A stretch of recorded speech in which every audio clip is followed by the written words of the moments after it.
तो देखिए यार 5 नंबर के मैंने यहाँ पास 3 क्वेश्चन फाइंड किए हैं। तीनों इंपॉर्टेंट क्वेश्चन के आंसर सिर्फ एक पेज में लिख रखा है। मेन कीवर्ड है वो आपको लास्ट में लिखना है, पहले आपको उसके बारे में बताना है। जो डायग्राम आप बनाते हो उसमें आपको 3 नंबर मिलते हैं और आप जो लिखते हो उसके बारे में उसमें आपको सिर्फ 2 नंबर मिलते हैं। इसमें से एक क्वेश्चन 100% है आपको एग्जाम 2026 में देखने को मिलने वाला है, बोर्ड एग्जाम 2026 उसे ही करके चले जाते हो तो आपकी ये जो 5 नंबर है कहीं नहीं जाने वाले हैं। हे एवरीवन, कैसे हो आप सब लोग? आई होप आप सभी बढ़िया होंगे एंड आपकी पढ़ाई भी काफ़ी अच्छी चल रही होगी। आज की इस वीडियो में कुछ मोस्ट इंपॉर्टेंट क्वेश्चन बताने वाला हूँ बायोलॉजी चैप्टर 1 पुष्पीय पादपों में लैंगिक जनन का, जिसे मैंने फाइंड किया है और 2026 में ये 100% यहाँ से क्वेश्चन आने वाले हैं, जो मैं इंपॉर्टेंट क्वेश्चन आपको बताने वाला हूँ। सबसे पहले मैं आपको क्लियर करना चाहूँगा कि ये जो बोर्ड है वो किस बोर्ड के लिए है, मतलब ये जो वीडियो है वो किस बोर्ड के लिए, किस स्टेट बोर्ड के लिए। तो देखो वैसे तो ये वीडियो जो है स्पेशली मैंने छत्तीसगढ़ बोर्ड के ब्लूप्रिंट अकॉर्डिंग बनाया है, क्योंकि मैं भी एक छत्तीसगढ़ बोर्ड का स्टूडेंट हूँ, मैं भी क्लास 12th में हूँ, तो मैंने ये बनाया हुआ है। एंड वैसे अगर आप किसी दूसरे स्टेट बोर्ड से हो, लाइक यूपी से हो, एमपी से हो या महाराष्ट्र से हो, किसी भी बोर्ड से हो, तो जहाँ तक मुझे पता है कि सभी जगह सभी स्टेट बोर्ड में एनसीईआरटी ही फॉलो होता है। पहले छत्तीसगढ़ में भी एनसीईआरटी फॉलो नहीं होता था, इसी ईयर से एनसीईआरटी फॉलो होना स्टार्ट हुआ है। तो अगर आपके यहाँ एनसीईआरटी फॉलो होता है तो मैं कुछ इंपॉर्टेंट क्वेश्चन बता रहा हूँ, उसे आप अच्छे से पढ़ लेना, जो कि आपके बोर्ड एग्जाम 2026 में आने की 100% संभावनाएं हैं। तो छत्तीसगढ़ में यार तो मतलब काफ़ी ज़्यादा इंपॉर्टेंट है, तो मैं चलो आपको अच्छे से बता देता हूँ। सबसे पहले मैं आपको ये बता देता हूँ कि इस चैप्टर से आखिर छत्तीसगढ़ में कितने मार्क्स के क्वेश्चन पूछे जाते हैं। तो देखो जो पहला चैप्टर है पुष्पीय पादपों में लैंगिक जनन, इससे 6 नंबर के क्वेश्चन आने वाले हैं, जिसमें से 1 नंबर का एक क्वेश्चन आएगा और 5 नंबर का एक क्वेश्चन आएगा। तो सबसे पहली बात तो यार ये देखो कि ये जो 1 नंबर का जो क्वेश्चन है ना वो एमसीक्यू वाला है, तो इसमें आपको ज़्यादा टेंशन लेने की बात नहीं है, क्योंकि आपने अगर चैप्टर थोड़ा सा भी अच्छे से पढ़ा है तो ये जो है बन जाएगा। बाकी 5 नंबर में आपको डायग्राम वाला क्वेश्चन देखने को मिलेगा, जिसमें आपको डायग्राम बनाना होता है एंड उसे थोड़ा सा एक्सप्लेन करना होता है। एंड सबसे अच्छी बात तो ये है कि हमारे छत्तीसगढ़ बोर्ड में यहाँ 2 3 4 नंबर के क्वेश्चन नहीं आने वाले, मतलब आपको जो छोटे क्वेश्चन है ना वो मतलब छोड़ ही दो फिर भी चलेगा। आपको बड़े क्वेश्चन जो डायग्राम वाले हैं बस वही करना है, बाकी क्वेश्चन करने की जरूरत नहीं है। पहले ऐसा बिल्कुल नहीं होता था, पहले पूरा पढ़ना होता था।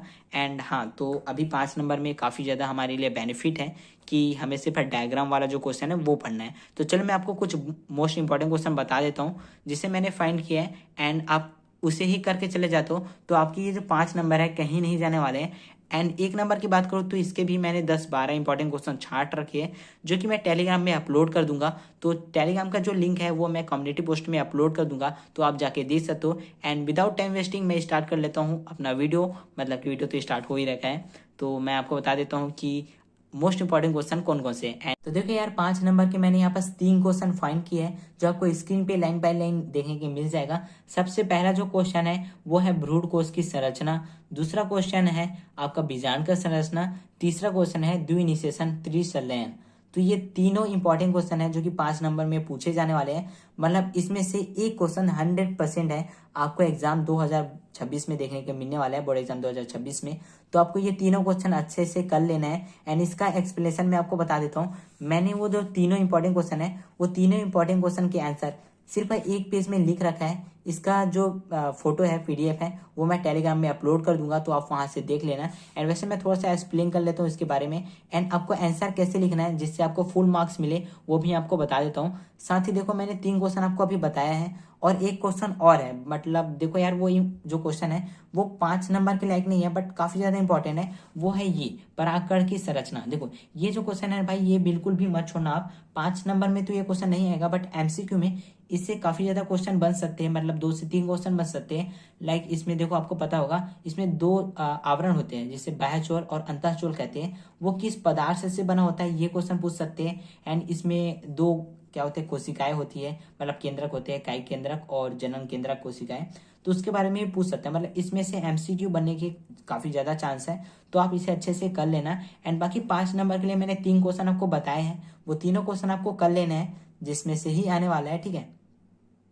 तो सबसे पहला बात ये आपको ध्यान रखना है कि 5 नंबर का जो क्वेश्चन है वो डायग्राम वाला क्वेश्चन होता है, मतलब उसमें आपको डायग्राम बनाना होता है फिर उसे एक्सप्लेन करना होता है। तो इसमें आपको कैसे नंबर मिलते हैं, देखो जो डायग्राम आप बनाते हो उसमें आपको 3 नंबर मिलते हैं और आप जो लिखते हो उसके बारे में उसमें आपको सिर्फ 2 नंबर मिलते हैं। तो आप ये गलती बिल्कुल भी मत करना कि आप पैराग्राफ में लिख रहे हो, बहुत लंबा चौड़ा पैराग्राफ में, लाइक ये जो गाइड होते हैं उसमें लिखा रहता है, बहुत ज्यादा पैराग्राफ दिया रहता है, और भाई इतना लंबा अगर आप लिखते हो ना तो मतलब टाइम वेस्ट ही होगा, आपको नंबर तो उतने ही मिलेंगे, मतलब 2 नंबर ही मिलेंगे, बाकी आपका टाइम वेस्ट बहुत ज़्यादा होगा। तो आपको ये गलती बिल्कुल भी नहीं करनी है, पैराग्राफ में लिखना अवॉइड करना, ठीक है।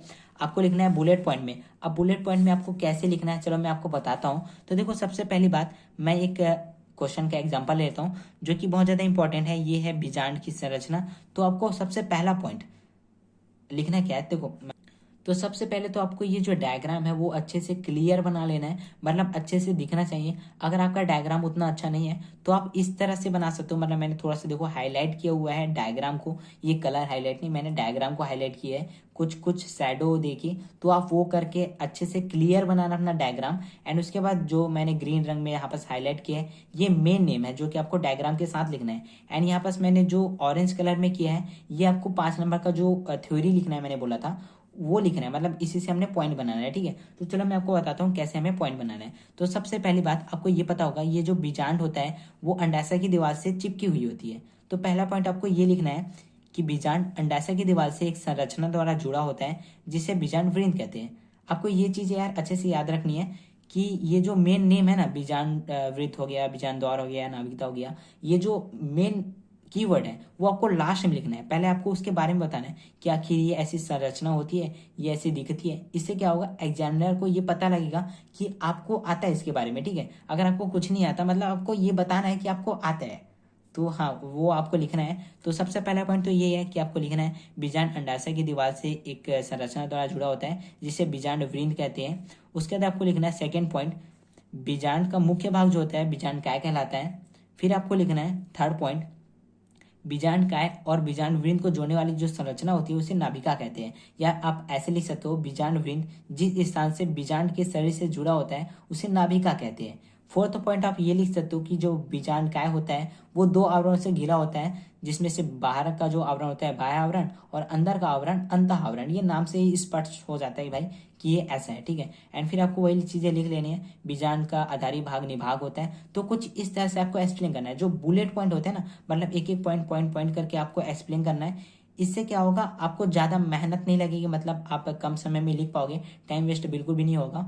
और इसमें ज़्यादा कुछ रटने की जरूरत नहीं होगी, मतलब आपको सिर्फ मेन जो कीवर्ड है वो आपको याद करना है। एंड यहाँ पर ये जो मैं नोट्स बनाया हूँ इसे आप स्क्रीनशॉट ले लो, वरना मैं इसका जो पीडीएफ है वो टेलीग्राम में अपलोड कर दूंगा। और जितने भी इंपॉर्टेंट क्वेश्चन है मैंने बनाए हैं अभी इस चैप्टर के ही, तीनों इंपॉर्टेंट क्वेश्चन, उसके डिटेल एक्सप्लेनेशन भी मैं टेलीग्राम में अपलोड कर लूँगा, तो आप वहाँ से जाके चेकआउट कर लेना। अगर आपको ये वीडियो पसंद आई हो तो वीडियो के एक लाइक जरूर से कर लेना।